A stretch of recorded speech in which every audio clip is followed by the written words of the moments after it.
하박국 3장 13절로 19절 말씀 한 절씩 교독하도록 하겠습니다. 제가 먼저 13절 말씀 봉독합니다. 주께서 주의 백성을 구원하시려고 기름 부음 받은 자를 구원하시려고 나오사 악인의 집에 머리를 치시며 그 기초를 바닥까지 드러내셨나이다. 셀라.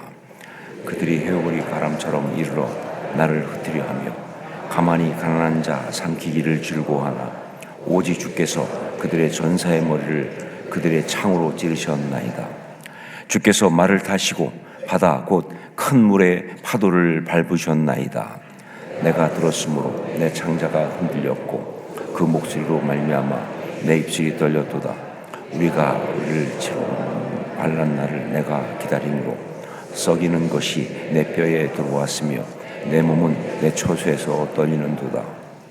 비록 무화과나무가 무성하지 못하며 포도나무에 열매가 없으며 감람나무에 소출이 없으며 밭에 먹을 것이 없으며 우리의 양이 없으며 외양간에 소가 없을지라도 나는 여호와로 말미암아 즐거워하며 나의 구원의 하나님으로 말미암아 기뻐하리로다. 함께 읽습니다. 주 여호와는 나의 힘이시라. 나의 발을 사슴과 같게 하사 나를 나의 높은 곳으로 다니게 하시리로다. 이 노래는 주의하는 사람을 위하여 내 수금에 맞춘 것이니라. 아멘. 처음에 2026년 신년 특세 말씀을 하박국을 가지고 해야 한다라고 했을 때 저희 말함 이 작업이 한 몇 달 전에 일어나기 때문에 미리 오거든요. 그러면서 신년 특세를 하박국 말씀을 가지고 해야 한다라고 했을 때 그때 성령께서 언제나 꼭 우리에게 필요한 말씀을 주시니까 문제없다라고 윤동호 목사님한테 큰 소리를 딱 쳐놓고 그리고 막상 다가오는 순간에 굉장히 난감했습니다. 이 말씀을 도대체 어떻게 가지고 일주일을 새벽 집회를 갈 것이냐라고 하는 고민이 심했어요. 자, 그래서 이제 다가오면서 어떤 말씀을 가지고 어떻게 나눠야 되는가 고민하다가 이 하박국의 결론, 하박국의 마지막 말씀인 주 여호와는 나의 힘이시라. 나의 발을 사슴과 같게 하사 나를 나의 높은 곳으로 다니게 하시리로다 라는 말씀을 받으면서 마음에 아주 강한 감동이 임했습니다. 가장 먼저 제 마음에 들어왔던 것은 그렇다. 우리가 그동안 너무 바닥을 기었다라고 하는 생각이었습니다. 그동안 우리가 정말 너무 바닥을 기었구나. 상황이 어렵고 환경이 좋지 않다. 아무리 그래도 우리가 영적으로 또 심정적으로 너무 바닥을 기며 헤맸다는 생각이 아주 강하게 들어왔습니다. 그러면서 이런 우리 때문에 우리 하나님이 참 많이 속상하셨구나 하는 생각이 들었습니다. 자, 그러면서 우리 하나님의 이 강렬한 마음, 이제 내가 너를 높은 곳으로 다니게 하겠다. 너에게 은혜를 주어서 내게 능력을 주어서 이제 내가 너의 높은 곳을 다닐 수 있도록 그렇게 하겠다라고 하는 그 약속을 받으면서 너무 감사하고 그리고 정말 마음에 강렬한 소망과 갈망이 일어났습니다. 그래서 자연스럽게 이 마음속에서 우리의 간구를 또한 올려드릴 수밖에 없었습니다. 주님, 정말 사모합니다. 그리고 간절히 간구합니다. 말씀하신 대로 나를 나의 높은 곳으로 다니게 하옵소서. 2026년 특별히 나를 나의 높은 곳으로 다니게 하옵소서. 그래서 우리가 지금 나를 나의 높은 곳으로 다니게 하옵소서라고 하는 주제를 가지고 2026년 신년 특세를 하고 있는 것입니다. 자, 그러면서 매일 이 하박국 말씀을 가지고 하나씩 나를 나의 높은 곳으로 다니게 하시는 하나님의 은혜, 그 응답을 받는 비밀들을 나누고 있는데, 여러분 지난 닷새 동안 쭉 나누셨죠, 그렇죠? 기억하는지 물어보질 않겠습니다. 이건 또 저의 여러분에 대한 예의라고 생각하기 때문에 하여간 5개를 나눴습니다. 오늘 이제 6번째 마지막을 하도록 하겠습니다. 우리 17절 18절 말씀을 함께 같이 읽겠습니다. 17절 18절 같이 읽습니다. 비록 무화과나무가 무성하지 못하며 포도나무에 열매가 없으며 감람나무에 소출이 없으며 밭에 먹을 것이 없으며 우리의 양이 없으며 외양간에 소가 없을지라도 나는 여호와로 말미암아 즐거워하며 나의 구원의 하나님으로 말미암아 기뻐하리로다. 아멘. 이 말씀은 정말 유명한 말씀입니다. 일명 하박국의 노래라고 하는 그런 이 말씀은 성경에 나오는 신앙인의 노래, 신앙인의 고백 가운데 가장 강력하고 그리고 가장 감동적인 그러한 고백이고 그런 노래다 하는 거예요. 왜냐하면 이 노래는요 6개의 업고를 반복합니다. 6개의 업고. 비록 무화과나무가 무성하지 못하며 포도나무에 열매가 없으며 감람나무에 소출이 없으며 밭에 먹을 것이 없으며 우리의 양이 없으며 외양간에 소가 없을지라도 6개의 업고를 쫙 열거하고 있는데, 그런데 그 업고에 해당하는 것이 이 세상을 살아가는 우리에게는 사실은 반드시 있어야만 한다고 생각하는 것, 이게 강력한 거예요. 6개의 업고를 열거하고 있는데 사실은 그 업고에 해당하는 것이 이 세상을 살아가는 우리에게는 반드시 있어야 하는 것이라는, 그러한 것이라는, 바로 여기에 이 노래에 파격이 있는 겁니다.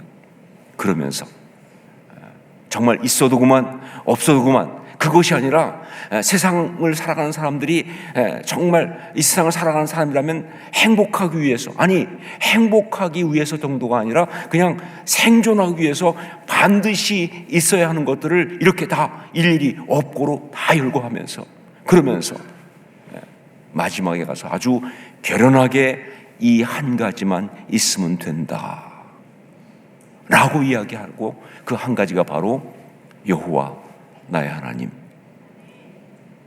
이라고 그야말로 삶 전체를 다 걸고 존재를 걸고 선포하고 있는 거예요. 그래서 이게 강렬한 겁니다. 그야말로 뭐예요?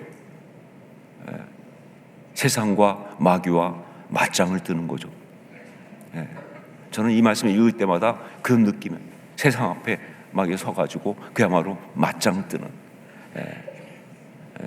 표현이 조금 시쳇말이긴 하지만 영적 깡다구가 돋보이는 그런 말씀이에요.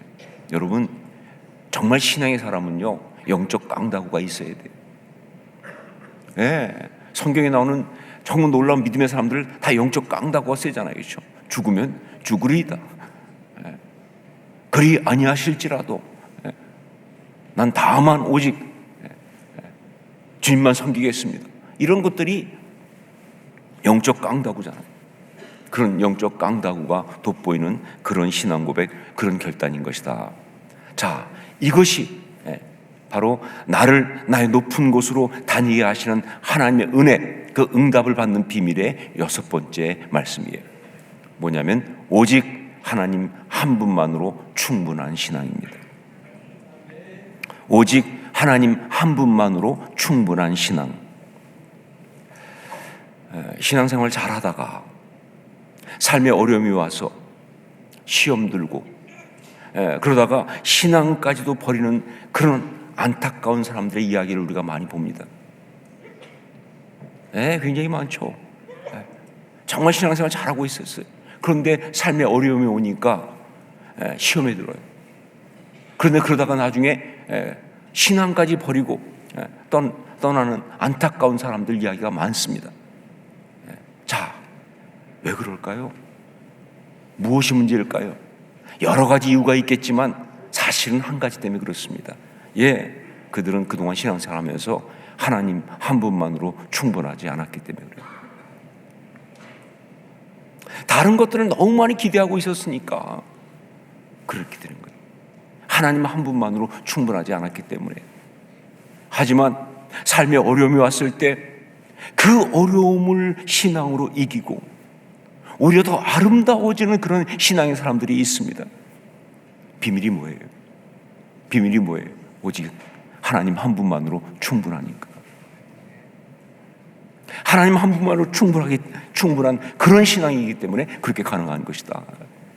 예, 여러분, 우리 신앙의 가장 강력한 역설이 뭡니까? 고난이 축복이다 아니에요? 어떻게 고난이 축복이 되느냐? 이 신앙의 가장 강력한 역설은 바로 이 신앙입니다. 하나님 한 분만으로 충분한 신앙. 그래서 여기에서 꼭 함께 나누고 싶은 이야기가 있습니다. 예수님의 비유 가운데 포도원 품꾼의 비유라고 하는 그 이야기입니다. 이 이야기는 이제 사역을 거의 다 마치고 은퇴를 앞두고 있는 제가 요즘 정말 많이 묵상하는 말씀입니다. 계속 저한테 주시는 메시지예요. 그런데 그뿐만 아니라 이 새벽에 또 이야기를 나누려고 하는 것은 이 새벽에 오고 있는, 이렇게 열심히 오고 있는 우리 자녀들,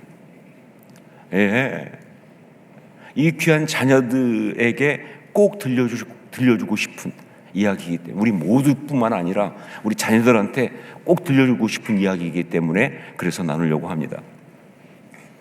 자, 포도원이 있는데 그 주인이 품꾼을 얻으려고 이른 아침이면 새벽 6시를 말하는 겁니다. 이른 아침에 이제 나가서 그날 날품을 팔기 위해서 장터에 나와 있는 사람들과 하루 한 데나리온씩의 약속을 하고 이제 포도원에 들어와서 일하게 합니다. 자, 그러다가 왜 그랬는지 모르겠지만 아마 일꾼이 더 필요했는지 아니면 다른 이유에서 그랬는지 제3시, 즉 오전 9시에 또 나가요. 그뿐 아니라 그 다음에 제6시 오전 12시죠. 12시에 또 나갑니다. 그리고 심지어 뭐예요? 제9시 오후 3시에 또 나가요. 가서 그때까지 놀고 있는 사람들에게 같은 조건으로 포도원에 들어와서 일하도록 그렇게 이야기를 합니다. 자, 이쯤 되면 이 주인이 단지 노동력이 필요해서 품꾼을 들이고 있는 것이 아니라는 사실을 알 수가 있어요. 그렇죠. 경영학적으로 본다면 이 주인은 완전히 제정신이 아니다 하는 것이죠. 이 사람의 이 이해할 수 없는 행동은 제11시, 즉 오후 5시에 나가서 동일한 조건으로 품꾼을 포도원에 들어가게 하는 데서 그야말로 절정을 이룹니다. 오후 5시면요 1시간밖에 안 남았어요. 그런데 똑같은 조건으로 포도원에 들어오라고 해서 일하라고 하는 때 절정을 이뤄요. 이 사람은 지금 단지 포도원에 노동력이 필요해가지고 그래서 사람들 들어와서 일하게 하는 것이 아니라 바로 그들을 보고 있는 거예요. 하루하루 일해야 먹고 사는 그들의 상황, 바로 그들의 삶의 어려움을 해결해주는 그 마음이 더 큰 거예요. 긍휼을 바탕으로 한 은혜를 지금 베풀고 있는 것이다. 자, 이런 그의 의도는 이제 하루를 다 끝내고 이제 이 그 품삯을 줄 때 그대로 다 드러났습니다. 제일 나중에 온 사람부터 품삯을 주는데 이 사람 1시간밖에 일 안 했잖아요. 그런데 어떻게 하느냐? 약속한 대로 한 데나리온을 주는 거예요. 그 순간 이것은 받는 사람에게나 옆에서 보는 사람들에게나 다 충격이었고요. 굉장한 어떤 그런 그 마음의 파장들이 일어난 것이죠. 받는 사람한테는 정말 감격이죠. 설마 그럴 줄, 약속은 그렇게 했지만 설마 한 데나리온을 줄까? 1시간밖에 일 안 했는데 주니까 너무 감격이고요. 옆에 있는 사람들한테는요 굉장한 기대였을 것입니다. 아, 우리는 그렇다면 더 받을 수 있겠구나. 자, 그런데 이게 아니었어요. 똑같이 계속 한 데나리온을 주는 것입니다. 그 순간 먼저 온 자들, 특히 그들 가운데 제일 일찍 온 사람이 대표겠죠, 그렇죠? 그들이 너무나 황당하고 너무나 실망해서 원망하기 시작한 겁니다. 아니, 이렇게 불공평할 수가 있습니까? 아니, 1시간 일한 자와 하루 종일 일한 우리를 똑같이 대우하다니, 이건 말이 안 되는 거 아닙니까? 라고 해서 따지게 됩니다. 그랬더니 주인의 대답이 아주 냉정하고 분명했습니다. 친구여, 내가 네게 잘못한 것이 없노라. 내가 나와 한 데나리온의 약속을 하지 아니하였느냐? 내 것이나 가지고 가라. 나중 온 이 사람에게 너와 같이 주는 것은 내 뜻이니라. 내 것을 가지고 내 뜻대로 할 것이 아니냐? 내가 선함으로 내가 악하게 보느냐? 이 순간 이른 아침 정말 운 좋게, 정말 감사하게, 그렇지 않겠습니까? 매일 날품 바로 나갈 때 오늘은 제대로 일을 할 수 있을까 이랬는데, 가자마자 자기를 일하라고 픽업한 사람이 있었으니까 얼마나 감사했어요. 얼마나 운이 좋았습니다. 너무 행복했어요. 그래서 가서 정말 감사하게, 행복하게, 즐겁게 하루 종일 보냈던 그 사람은 기분이 완전히 다 망친 거예요. 그러면서 그 포도원 주인에 대해서 가지고 있던 감사의 마음이 원망과 섭섭함으로, 미움으로 바뀌어가지고, 그래서 포도원을 떠나게 된 거예요. 이런 그 사람의 그 기분을 확인하듯이 예수님은 그 비유의 마지막에 당신의 메시지를 클로징 멘트처럼 붙이시는데, 그것이 이와 같이 나중된 자로서 먼저 되고 먼저 된 자로서 나중되리라 라고 하는 말씀을 하셨습니다. 자, 예수님께서 이 비유를 통해서 말씀하고 싶으신 메시지가 뭘까요? 예수님은 이 비유를 가지고 무슨 말씀을 하려고 하시는가? 여러분, 우리가 예수님의 그 비유를 볼 때 그 비유의 핵심 메시지를 알려면 비유의 주인공을 찾아야 됩니다. 그래야 메시지가 나오거든요. 자, 그러면 이 비유의 주인공은 누구예요? 이 집 포도원 주인이 주인공입니까? 아니에요. 혹은 오후 5시에 들어온 사람, 그 사람이 주인공일까요? 아니에요. 이 비유의 주인공은 이른 아침에 들어와 일했던 그 사람, 가장 행복하게 하루를 시작했다가 마지막에 정말 불행하고 열받고 비참하게 끝이 난 그 사람, 먼저 되었다가 결국 나중되고만 그 사람이 비유의 주인공이에요. 그러면 이 비유의 핵심 메시지는 뭐냐? 인생 원래 그런 것이다. 살다 보면 그렇게 기분 나쁜 날도 있어. 그 정도입니까? 원래 모든 눈은 다 먼저 되는 사람은 다 나중 되는 거야, 그 얘기입니까? 아니죠. 이 사람이 주인공이라면 이 사람은 그래서는 안 된다는 그런 부정적 본보기니까 이 비유의 핵심 메시지는 절대로 먼저 되었다가 나중 되어서는 안 된다는 것, 그 말씀이죠. 특별히 신앙생활을 하면서 절대로 먼저 되었다가 나중 되어서는 안 된다는 것. 이 비유는 바로 이 한 가지를 말씀하려고 하시는 비유예요. 신앙생활을 하면서 절대로 먼저 되었다가 나중 되는 그런 안타까운 일이 있으면 안 된다는 거예요. 믿음 생활하면서 그러면서 한때는 은혜 받았는데 정말 행복했는데 어느 순간 그 신앙 다 잃어버리고, 그리고 그냥 그 마음 비참해가지고 심지어 평생 신앙생활 했어요. 그런데 삶의 마지막에 가서 내가 뭐하고 살았나, 진짜 허무하다, 이러면 안 된다는 거예요. 절대 그런 일이 있으면 안 된다는 이것을 정말 강력하게 말씀하시는 거예요. 자, 그렇다면 여기서 이제 우리가 어떻게 하면 먼저 된 자로서 끝까지 먼저 될 수 있을까? 그러면 답은 이거예요. 먼저 된 자로서 끝까지 먼저 되자예요. 그러면 어떻게 우리가 먼저 된 자로서 끝까지 먼저 될 수 있을까?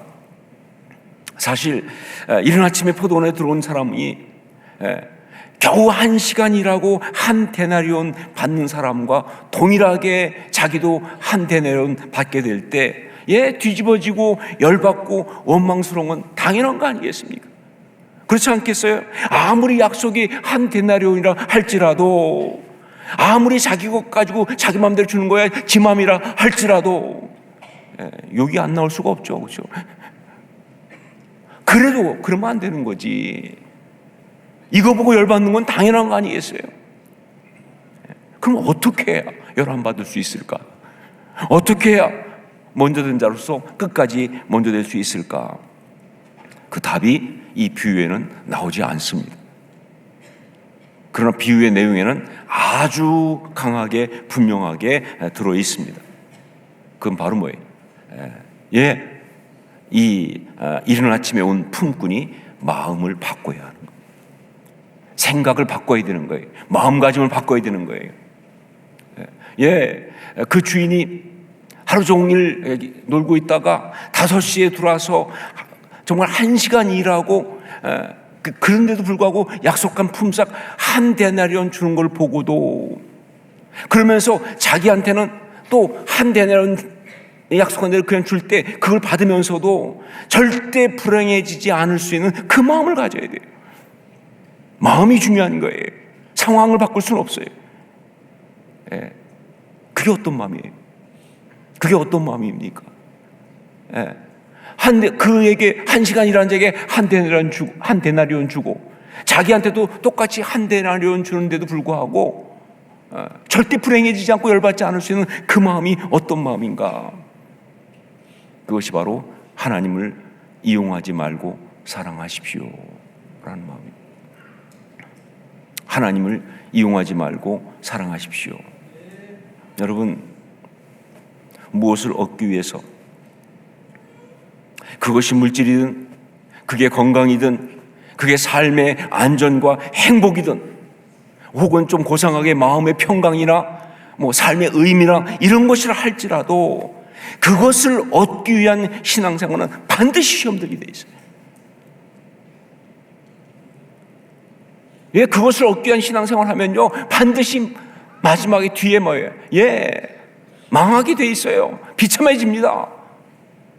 평생 믿었는데 남은 게 뭐야 도대체? 왜? 인생은 원래 그런 거니까. 그런 것이 아니라 우리 하나님, 나의 주인 예수 그리스도를 정말로 사랑하는 바로 그런 관계의 신앙으로 바뀌어야 돼요. 그 관계가 중요한 거예요. 그 관계. 저는 이 비유를 보면서 제가 이 비밀을 깨닫게 된 것은 이 첫 마디였어요. 이 비유의 첫 마디가 천국은 마치 품꾼을 얻어 포도원에 들어보내려고 이른 아침에 나간 집주인과 같은, 이렇게 돼 있거든요. 그냥 지나갔는데 다시 묵상하면서 이 말씀 보니까 좀 이상하더라고요. 천국은 마치 포도원이다가 아니라 포도원 뭐예요?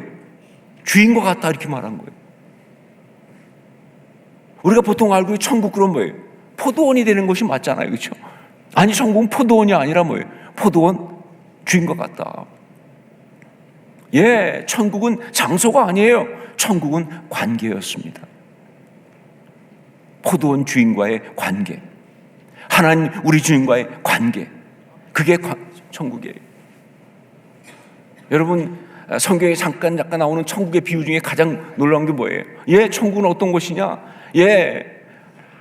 하나님, 우리 하나님 되시고 우리가 그의 자녀가 되는, 그게 천국이잖아요.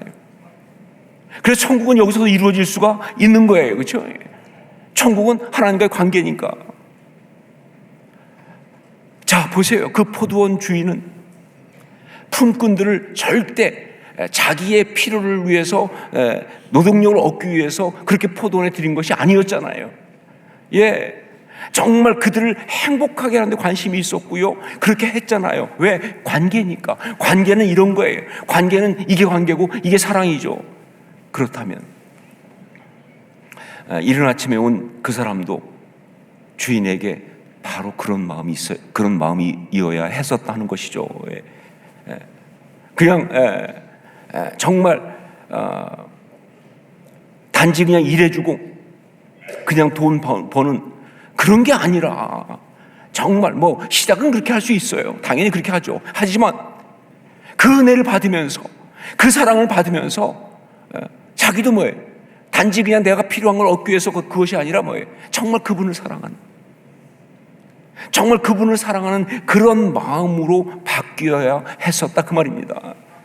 만일 그런 마음을 가지고 있었다고 한다면 그는 절대로 마지막에 가서 억울하지도 불행하지도 원망스럽거나 비참하지도 않았을 것이다. 여러분, 저는 이런 그 설교의 멘트를 만들어 놓고 저 스스로 정말 너무 감동하고, 그리고 마음에 정말 그 결단 같은 그런 고백을 많이 드렸습니다. 여러분, 사랑하는 사람을 위해서 하루 종일 일한 자의 기쁨을 어떻게 1시간 일한 사람이 빼앗습니까?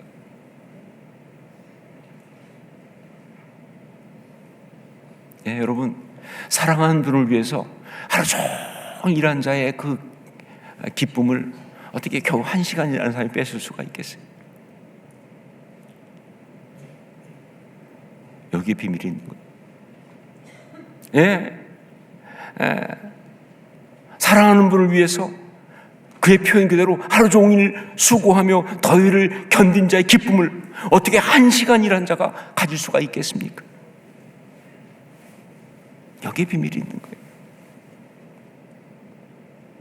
여기에 바로 이 신앙이 먼저 되었지만 끝까지 먼저 되는 비밀이 있는 거예요. 여러분, 하나님 한 분만으로 충분한 신앙, 이게 답이에요. 이것이 우리가 정말 어떤 상황에서도 높은 곳을 다니는 하나님의 은혜를 누리는 최고의 비밀이다 하는 것입니다. 하나님 한 분만으로 충분한 신앙.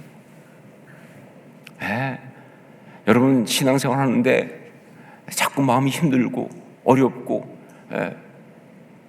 뭐 짜증나고 비참해진다. 100% 불순물이 거기 들어간 거예요. 거기 불순물이 들어간 겁니다. 하나님 한 분만을 사랑하는 하나님과의 관계라고 하는 이 신앙의 이 순도 가운데 불순물이 들어간 거예요.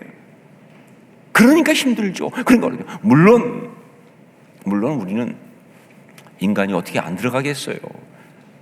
그렇지 않겠어요?